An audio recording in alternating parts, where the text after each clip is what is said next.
বন্ধুরা, এটি উত্তরপ্রদেশের বেরেলির একটি সত্য কাহিনী, যেখানে সুরজপুর নামক একটি ছোট গ্রামে বসবাসকারী এক সাধারণ ছেলে নিজের জীবনের সবথেকে বড় স্বপ্ন নিয়ে বেঁচেছিল। সেই ছেলের নাম ছিল অভয় সিং।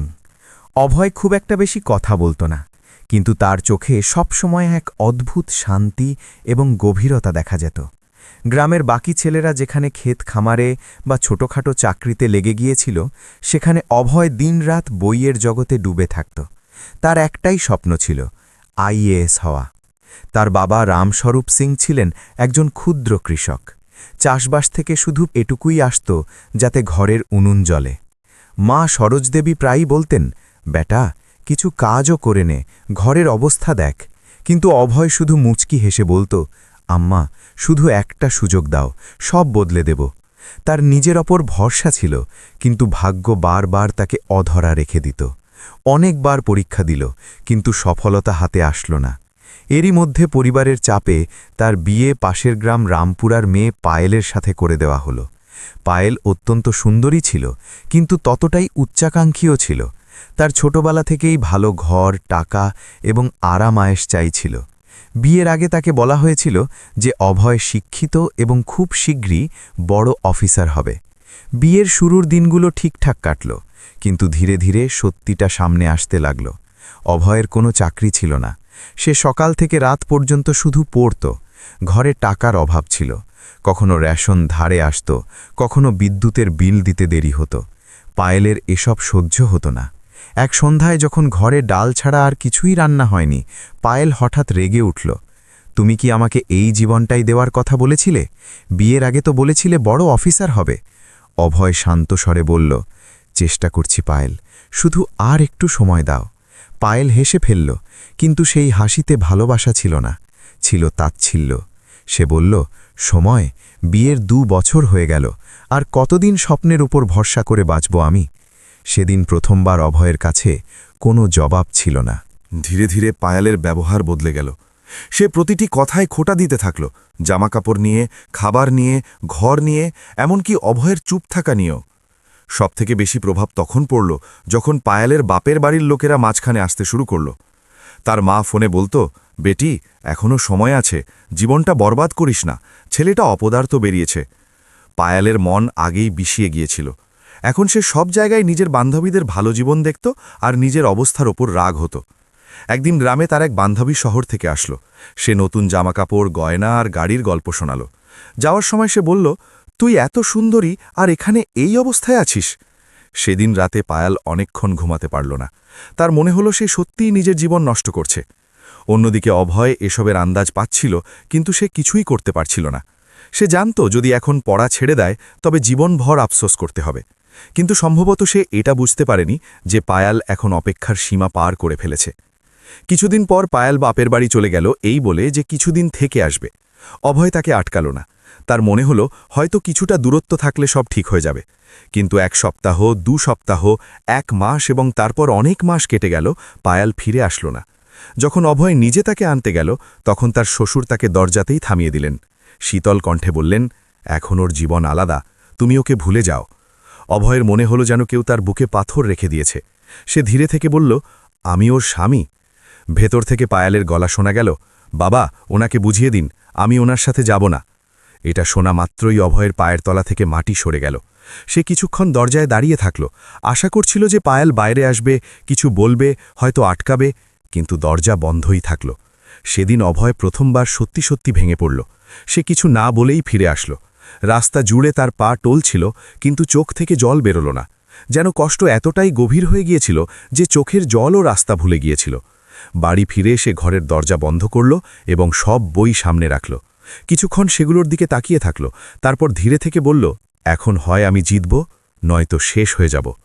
সেই রাতের পর অভয় বদলে গেল। সে কারো সাথে কথা বলতো না, কোনো অনুষ্ঠানে যেত না, এমনকি গ্রামবাসীদের থেকেও দূরত্ব তৈরি করে নিল। দিন-রাত শুধু পড়াশোনা, পড়াশোনা আর পড়াশোনা। গ্রামের লোক বলতো, বউ ছেড়ে চলে গেছে, ছেলেটার মাথা খারাপ হয়ে গেছে। কিন্তু অভয়ের এখন কারো পরোয়া ছিল না। সে নিজের কষ্টকে নিজের শক্তিতে পরিণত করেছিল। সে নিজেও জানত না যে এই কষ্টই একদিন তার পুরো জীবন বদলে দেবে। 8 বছর পর সেই কষ্টই তাকে এমন এক জায়গায় নিয়ে যাবে যেখানে পুরো পৃথিবী তাকে চিনবে, যেখান থেকে শুধু তার জীবনই নয়, পায়ালের ভাগ্য চিরকালের মতো বদলে যাবে। বন্ধুরা, সেই 8 বছরে অভয় নিজের পুরো পৃথিবী বদলে ফেলেছিল। সে না কোনো উৎসব দেখেছে, না আত্মীয়দের আনন্দ, না নিজের জন্য কোনো স্বপ্ন বাঁচিয়ে রেখেছিল। সকালের সূর্য ওঠার আগে ওঠা, গভীর রাত পর্যন্ত পড়া, নোটস বানানো, পুরনো ভুলগুলো সংশোধন করা, এটাই তার জীবন হয়ে গিয়েছিল।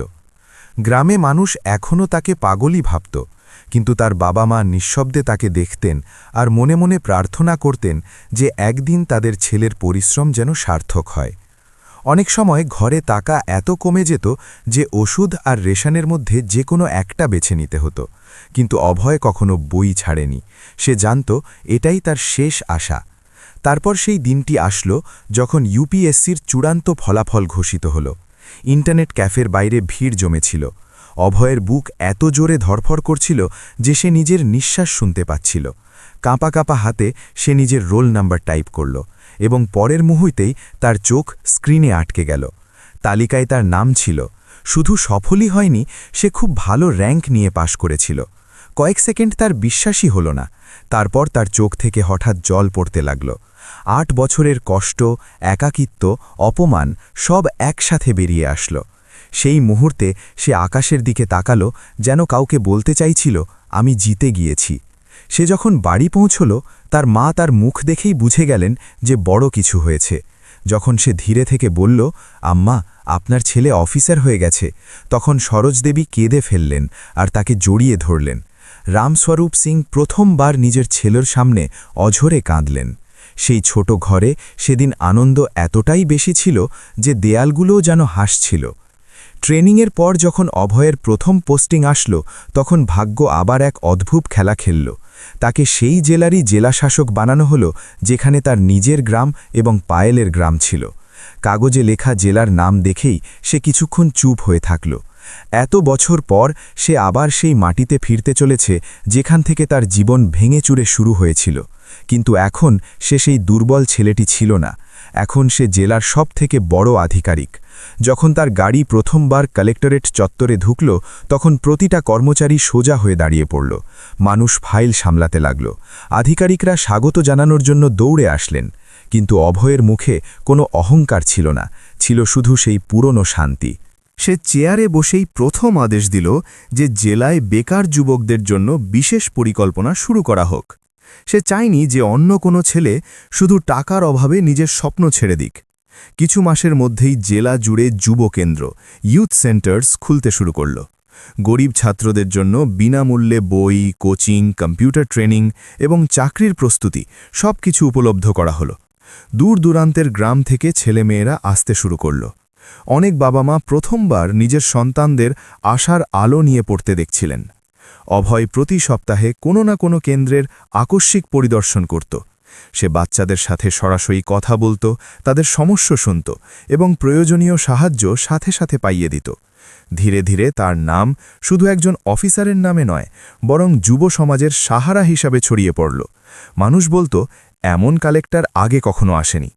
অন্যদিকে রামপুরা গ্রামেও তার আলোচনা পৌঁছে গিয়েছিল। চায়ের দোকান থেকে শুরু করে ক্ষেত খামার পর্যন্ত সব জায়গায় তাকে নিয়েই কথা হচ্ছিল। পায়ালও এখন তার বাবা মায়ের ঘরেই থাকত। তার দ্বিতীয় বিয়ে বেশিদিন টেকেনি।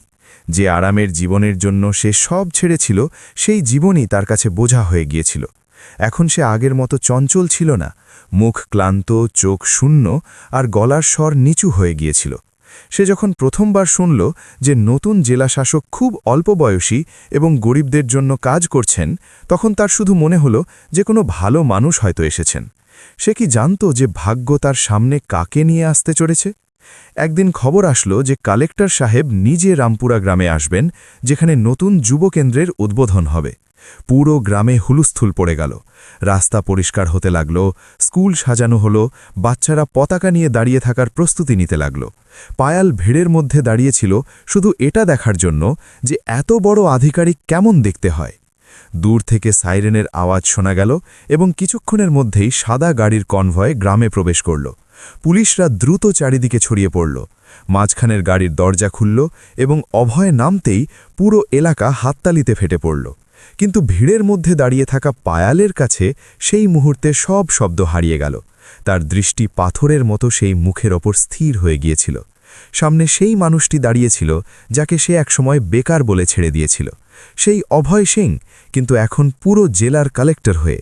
তার দম বন্ধ হয়ে আসছিল, হাত কাঁপছিল, আর বুক এত জোরে ধরফর করছিল যেন মনে হচ্ছিল বুক ফেটে বেরিয়ে আসবে, কারণ আজ ভাগ্য তাকে তার অতীতের সামনে দাঁড় করিয়ে দিয়েছিল। বন্ধুরা, পায়ালের চোখ বড় হয়ে গিয়েছিল আর ঠোঁট শুকিয়ে আসছিল। সে বুঝতেই পারছিল না যে এটা স্বপ্নও না সত্যি।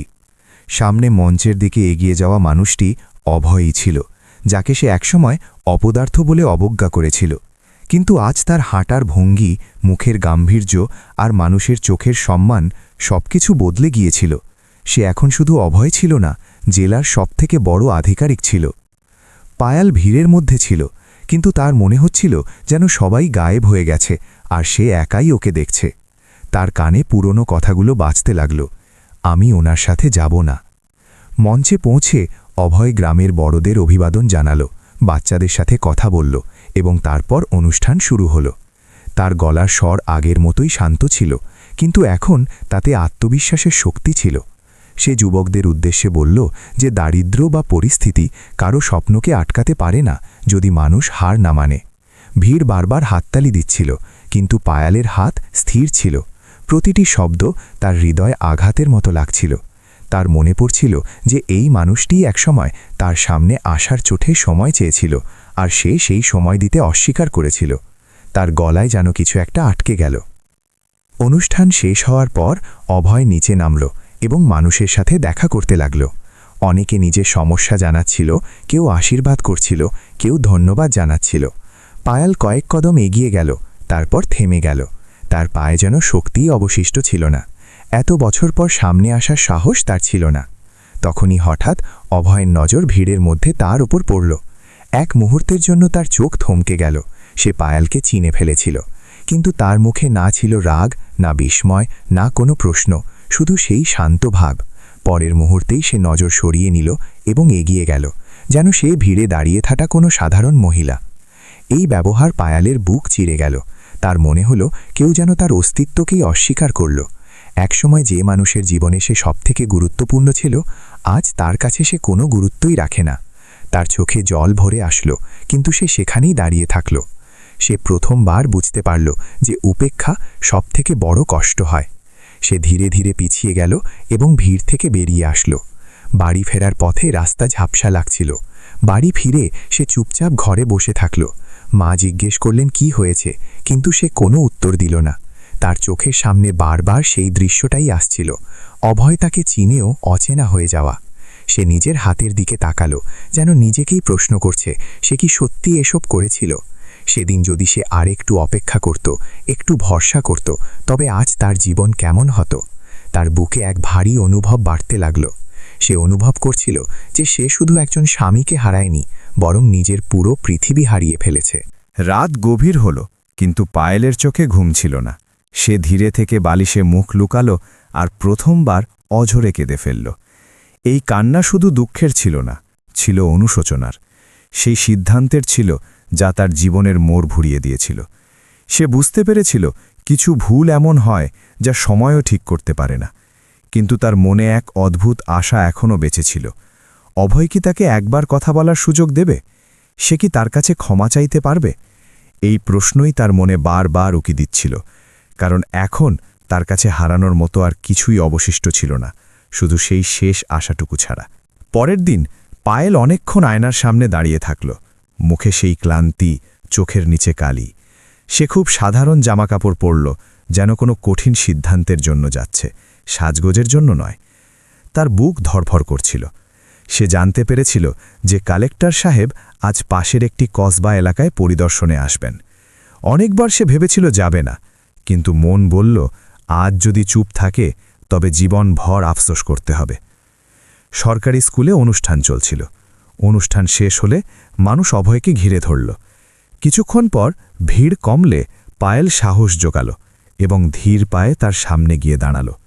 সাহেব, আপনার সাথে 2 মিনিট কথা বলতে চাই। তার গলার স্বর এত নিচু ছিল যে নিজের কাছেও অস্পষ্ট লাগল। অভয় মাথা তুলে তাকালো। সামনে পায়েল ছিল।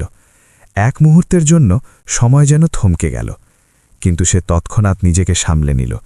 সে নিরাপত্তারক্ষীকে ইশারা করল যাতে কেউ ভেতরে না আসে, এবং শান্ত স্বরে বলল, বলুন। সেই একটি শব্দে না ছিল উষ্ণতা, না ছিল শীতলতা, ছিল শুধু এক বিশাল দূরত্ব। পায়েলের চোখে জল এসে গেল। এত বছর পর এটাই প্রথম শব্দ যা সে অভয়ের থেকে শুনল। কিছুক্ষণ সে কিছুই বলতে পারল না। তারপর ভেতরকার জমে থাকা কষ্ট হঠাৎ বেরিয়ে আসলো। আমি আপনার কাছে ক্ষমা চাইতে এসেছি। বলতে বলতে তার গলা ধরে আসলো। সে মাথা নিচু করে বলল যে সে খুব বড় ভুল করেছে। লোভের বশবর্তী হয়ে সে একজন খাঁটি মানুষকে অবজ্ঞা করেছে। সে তার স্বপ্নের উপহাস করেছে এবং তাকে একা ফেলে চলে গিয়েছিল। প্রতিটি শব্দের সাথে তার মাথা আরও নিচু হচ্ছিল। সে কাঁদতে কাঁদতে বলতে থাকল যে সে ভেবেছিল টাকাই সব, কিন্তু এখন বুঝতে পেরেছে সম্মান আর প্রকৃত সঙ্গই সবথেকে বড় সম্পদ। অভয় চুপচাপ দাঁড়িয়ে শুনছিল। তার মুখে কোনো ভাবান্তর ছিল না, কিন্তু চোখের কোণে হালকা ভিজে ভাব অবশ্যই এসেছিল, যা সে লুকানোর চেষ্টা করছিল। পায়েল প্রথমবার তার দিকে তাকালো এবং কাপা গলায় বলল, সেদিন যদি আমি আপনার সাথে আসতাম তবে আজ হয়তো সব আলাদা হতো। সে একটু থামল এবং ধীরে থেকে বলল, আপনি কি আমাকে ক্ষমা করতে পারেন? অভয় একটা দীর্ঘশ্বাস ফেলল। 8 বছর আগের প্রতিটা দৃশ্য তার চোখের সামনে ভেসে উঠল। বন্ধ দরজা, শীতল কথা, খালি ঘর, আর সেই রাত যখন সে নিজের কাছে প্রতিজ্ঞা করেছিল যে আর কখনো পিছনে ফিরে দেখবে না। সে শান্ত স্বরে বলল, পায়েল, আমি তোমাকে অনেক আগেই ক্ষমা করে দিয়েছি। এটা শোনা মাত্রই পায়ালের চোখে আশার আলো ফুটে উঠল, যেন অন্ধকার ঘরে হঠাৎ আলো জ্বলে উঠল। কিন্তু অভয় এর পরেই বলল, ক্ষমা করা সহজ পায়াল, ভুলে যাওয়া নয়। তার শব্দগুলো ধীর কিন্তু গভীর ছিল। পায়ালের মুখ আবার ফ্যাকাশে হয়ে গেল। সে সাহস করে শেষ প্রশ্নটি করেই ফেলল, আমি কি আবার আপনার জীবনে ফিরে আসতে পারি? এই প্রশ্নটি করার সময় সে তার সব দ্বিধা, ভয় আর অহংকার বিসর্জন দিয়েছিল। অভয় কয়েক সেকেন্ড তার দিকে তাকিয়ে থাকল। তার চোখে এখন কোনো রাগ ছিল না, শুধু এক ক্লান্ত শান্তি ছিল, যেন সে অনেক লম্বা পথ পাড়ি দিয়ে এসেছে এবং এখন পিছনে ফেরা অসম্ভব। সে শান্ত কিন্তু দৃঢ় গলায় বলল, পায়াল, আমি তোমাকে ক্ষমা করে দিয়েছি, সত্যি মন থেকে। পায়ালের মুখে হাসি ফোটার উপক্রম হতেই অভয় পরের বাক্যটি বলল, কিন্তু আমি তোমাকে আমার জীবনে ফিরিয়ে নিতে পারব না। এটা শোনা মাত্রই তার ভেতরটা যেন ভেঙে চুরমার হয়ে গেল। অভয় আরও বলল, কিছু সম্পর্ক এমন হয় যা একবার ভেঙে গেলে আর জোড়া লাগে না, শুধু স্মৃতি হয়ে থেকে যায়। আমি এখন আর সেই মানুষটি নই এবং তোমার সাথে কাটানো সময়ও এখন কেবল অতীত। তার গলায় কঠোরতা ছিল না, কিন্তু এক গভীর দূরত্ব ছিল যা পার করা সম্ভব ছিল না। পায়ালের চোখ দিয়ে ক্রমাগত জল পড়ছিল। সে ধরা গলায় বলল, আমি সব হারিয়ে ফেলেছি অভয়, যা সব থেকে জরুরি ছিল তাই হারিয়ে ফেলেছি। অভয় প্রথমবার তার চোখের দিকে সরাসরি তাকালো। তাতে ঘৃণা ছিল না, শুধু এক ক্লান্ত আপনত্ব ছিল। সে ধীরে থেকে বলল, তুমি আমাকে ছেড়েছিলে যখন আমার কিছু ছিল না, আর আমি নিজেকে তৈরি করেছি যখন আমার পাশে কেউ ছিল না। সেই সফরে আমি একাই বাঁচতে শিখে গেছি। এই কথাগুলো শুনে পায়ালের মাথা নিচু হয়ে গেল। সে অনুভব করল এই সাজা কোনো আদালত দেয়নি, তার নিজের ভুল দিয়েছে। কিছুক্ষণ পর অভয় পকেট থেকে রুমাল বের করে তার দিকে বাড়িয়ে দিল। কেঁদো না, জীবন শেষ হয়ে যায়নি। প্রতিটি মানুষ দ্বিতীয় সুযোগ পায়, কিন্তু জরুরি নয় যে সেই মানুষগুলোকেই ফিরে পাওয়া যাবে। পায়াল রুমালটি ধরল, কিন্তু তার হাত কাঁপছিল। সে ধীর স্বরে বলল, আমি আপনার জন্য খুশি, সত্যি খুব খুশি। বলতে বলতে তার গলা ভেঙে গেল, কারণ সে জানত এই খুশি এখন আর তার ভাগে নেই। অভয় কিছু না বলে হালকা মাথা নাড়াল এবং ঘুরে দাঁড়াল। তার পদক্ষেপগুলো স্থির ছিল। নিরাপত্তা রক্ষীরা তার পিছু পিছু চলতে লাগল।